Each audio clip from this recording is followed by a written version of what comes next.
오늘 2023년 8월 16일 어제가 광복절이었죠. 오늘 저는 다시 한번 말세 신앙의 본질에 대해서 설교하겠습니다. 그림을 보시면 반지의 제왕의 왕의 귀환 포스터입니다. 악의 세력을 다 무찌르고 절대 반지를 없애고 귀환하는 이야기죠.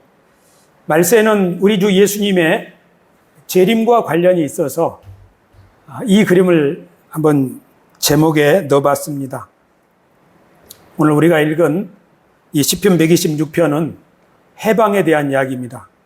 어제가 광복절이었으므로 아마 78년 전 우리나라가 해방을 맞이했을 때 이런 마음이 아니었을까. 이 시편 126편은 옛날 유다인들의 독립, 그러니까 바벨론 포로에서 돌아왔을 때의 기쁨을 노래한 것입니다. 우리 조상들이 해방을 얻었을 때, 다시 빛을 찾았을 때 이런 시를 읊었어도 괜찮았을 것 같아요. 제가 한번 다시 읽어보겠습니다. 여호와께서 시온의 포로를 돌려보내실 때에 우리는 꿈꾸는 것 같았도다. 그때 우리 입에는 웃음이 가득하고 우리 혀에는 찬양이 찼었도다. 그때 문나라 가운데서 말하기를 여호와께서 그들을 위하여 큰 일을 행하셨다 하였도다. 어제 광복절 기념 행사에서 광복회장 이종찬 선생님이 자신은 중국에서 광복을 맞이했는데, 해방을 맞이했는데, 그때 어머니가 더 이상 우리는 망국노라는 말을 듣지 않아도 되겠구먼, 그런 말을 했다고 10살 때 들은 이야기를 했는데요. 이스라엘 백성들이 바벨론 포로에서 해방된 것은 주전 6세기경입니다. 우리나라는 78년 전 일입니다만은 여기는 아라비아 반도이고요. 여기 페르시아만 지금의 이집트 지역 그리고 이스라엘과 이쪽 전역을 차지하던 바벨론, 느부갓네살의 바벨론. 그 바벨론 제국은 짧게 있었지만 고대 7대 불가사의 중에 하나인 공중정원을 지은 위대한 나라로 알려져 있습니다. 이건 상상화입니다.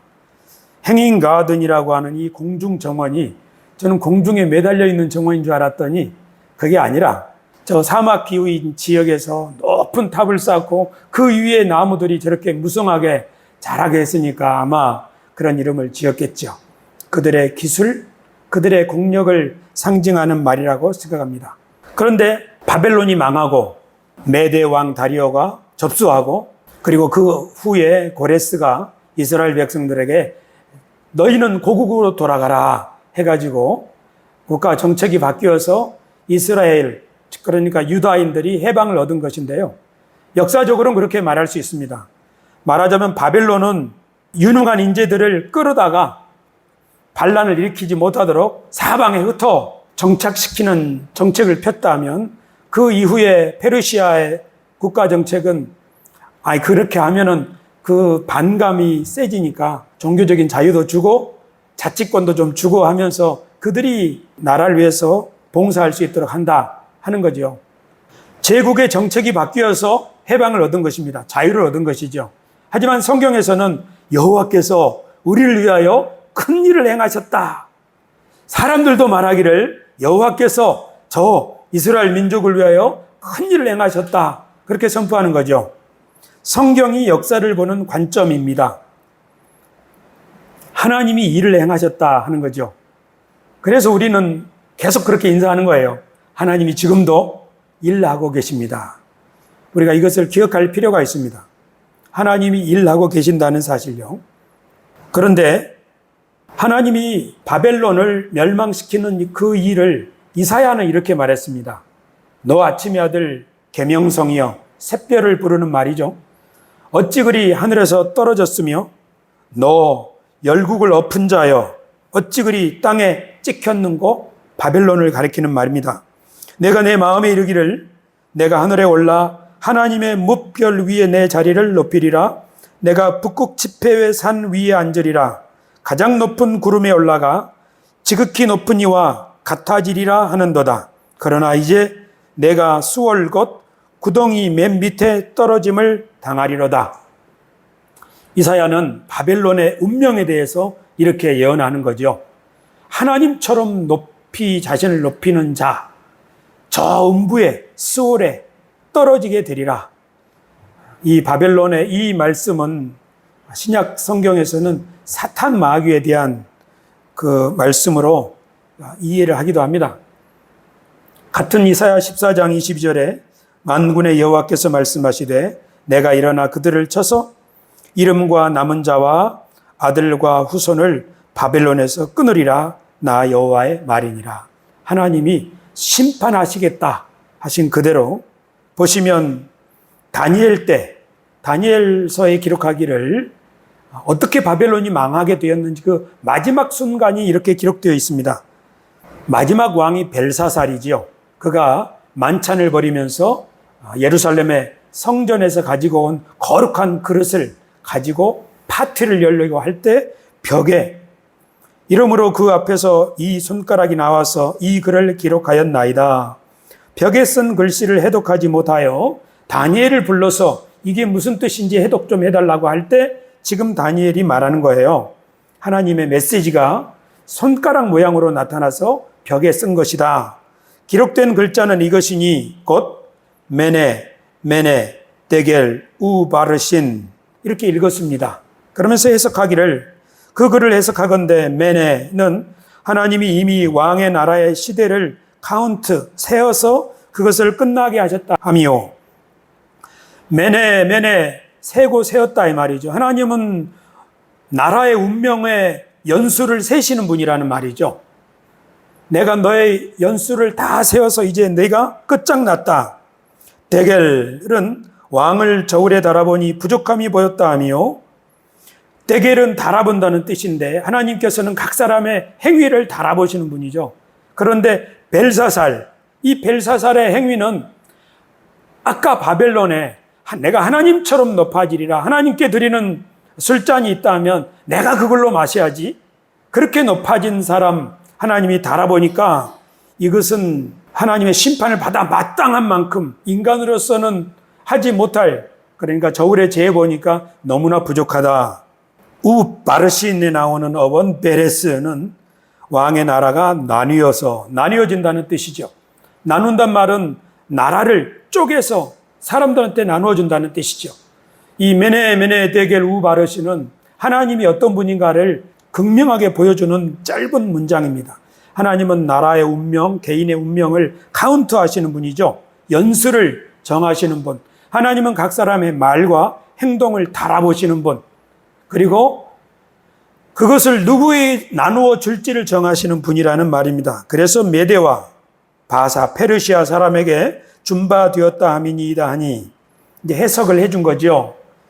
이에 벨사살이 명하여 그들이 다니엘에게 자주색 옷을 입히게 하며 금사슬을 그의 목에 걸어주고 그를 위하여 조서를 내려 나라의 셋째 통치자로 삼으니라. 그리고 그날 밤에 갈대아 왕 벨사살이 죽임을 당하였고 메대 사람 다리오가 나라를 얻었는데 그때 다리오는 62세였더라. 이렇게 바벨론의 운명이 어떻게 끝나게 되었는지를 다니엘서는 기록합니다. 1932년도에 지금 이라크에 있는 고대 도시 바벨론의 사진 폐허가 되어 있죠. 2016년도에도 바벨론이 지금 이렇게 폐허가 되어 있다고 말합니다. 저는 말세에 대해서 지금 계속 몇 주 동안 묵상하고 있습니다. 성경이 정말 말세에 대해서 언급하는 이유가 무엇일까? 목회자는 성경을 계속 묵상하는 사람이죠. 그런데 특별히 우리가 지금 21세기 현대인을 위한 복음을 공부하면서 이 말세에 계속 머물러 있는데요. 그래서 오죽하면 제가 말세 방정식까지 만들겠어요. 이 세상에 없는 말인데 제가 만든 말이에요. 말세 방정식. 하나님은 세상을 창조하시고 마침내 완성하실 텐데 그 가운데 노아 시대에 하나님이 세상을 심판하시고 바벨론, 소돔, 애굽, 이스라엘, 예루살렘, 그리고 오늘 우리가 읽은 것은 바벨론의 제국, 그리고 로마 제국, 그리고 일본까지 하나님은 계속 심판하시지 않습니까? 하나님은 심판하시는 거죠. 그리고 악인은 심판하시고 의인은 다시 의인에게 그러니까 새로운 세상을 맡겨주시는 거예요. 한때 우리나라는 그 운명이 일본의 손에 있었지요. 그러나 하나님이 일본으로부터 빼앗아서 다시 우리나라에게 주권을 맡겨주셔서 우리나라가 지금 나라를 잘 이렇게 세워나가고 있는데, 성경은 왜 말세를, 종말을, 심판을 얘기하는 걸까? 제가 말세 방정식까지 만들면서 골똘히 생각하고 또 설교하고 하면서 이 질문에 도달하게 됐어요. 하나님은 왜 심판을 말씀하시는 걸까? 왜 속히 오리라고 하시는 걸까? 왜 곧 오겠다고 말씀하시는 걸까? 이 말은 악이 득세할 때 악한 세력이 힘과 재물을 가지고 의인들의 마음속에서 정직한 말을 하지 못하게 하려고 미혹하거나 억누를 때 우리 정직한 사람들이 거기에서 굴복해버리면 이 땅은 망가지는 거죠. 그 의인들에게, 그 하나님의 백성들에게 끝까지 진실을 지키라고, 용기를 내라고 이 말씀하시는 거로구나.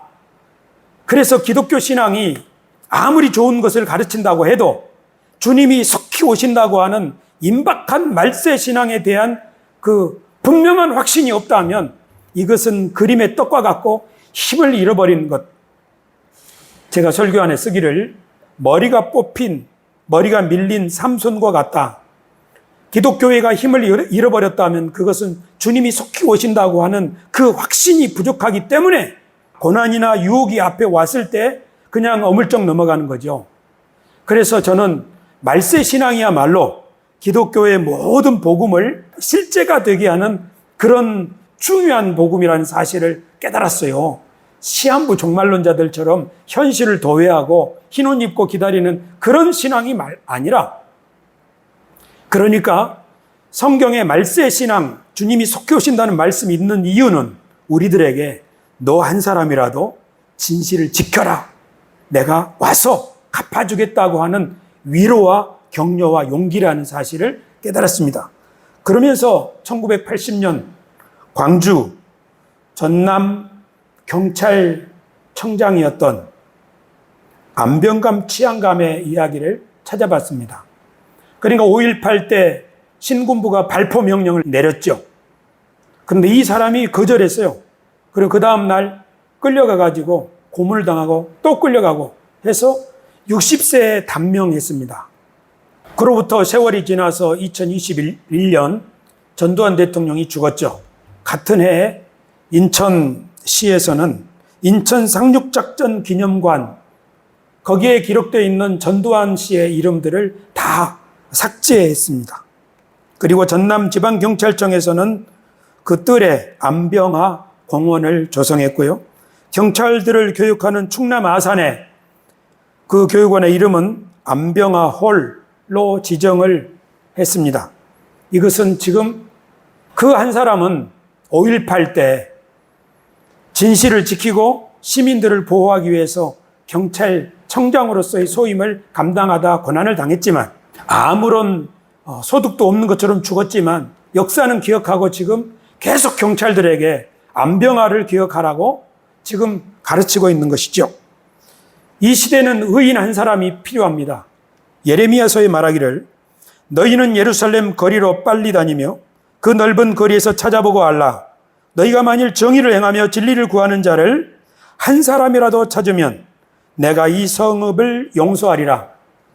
예레미야가 말하기를 한 사람이라도 예루살렘에 그 의인이 있다면, 정의를 행하는 사람, 진리를 구하는 사람 한 사람만 있다면 내가 이 성읍을 멸하지 않고 용서하겠다는 말이죠. 저는 최근에 그런 거를 깨달았어요.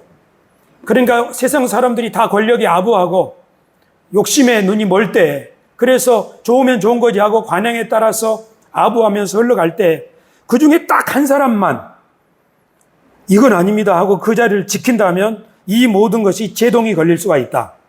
한 사람만 있다면 나라가 새로워질 수 있다. 민감한 주제이긴 한데 지금 해병대 수사단장 박정훈 대령이 그런 위치에 있는 것 아닌가 생각합니다. 해병대 대원들이 실종자 수색하다가 한 사람이 죽었죠. 상병이. 그래서 그것을 조사하기 위해서 책임을 맡은 사람이 조사를 다 했죠. 최근에 개정된 법에 따라 우리가 아는 대로 그것을 경찰서에 넘겨서 사람이 죽은 경우에 사망 사건에, 그러나 장관 결재까지 난 사안에 대해서 항명 죄목으로 직위 해제되고 있습니다. 무엇이 진실인지 우리는 알 수 있을까요? 무엇이 진실인지 우리가 어떻게 알 수 있겠습니까? 모든 것은 상황이 다 끝난 다음에 판단해야 되는 것 아닌가요? 하고 우리가 모든 것을 유보한다면 우리는 겁쟁이가 될 수도 있고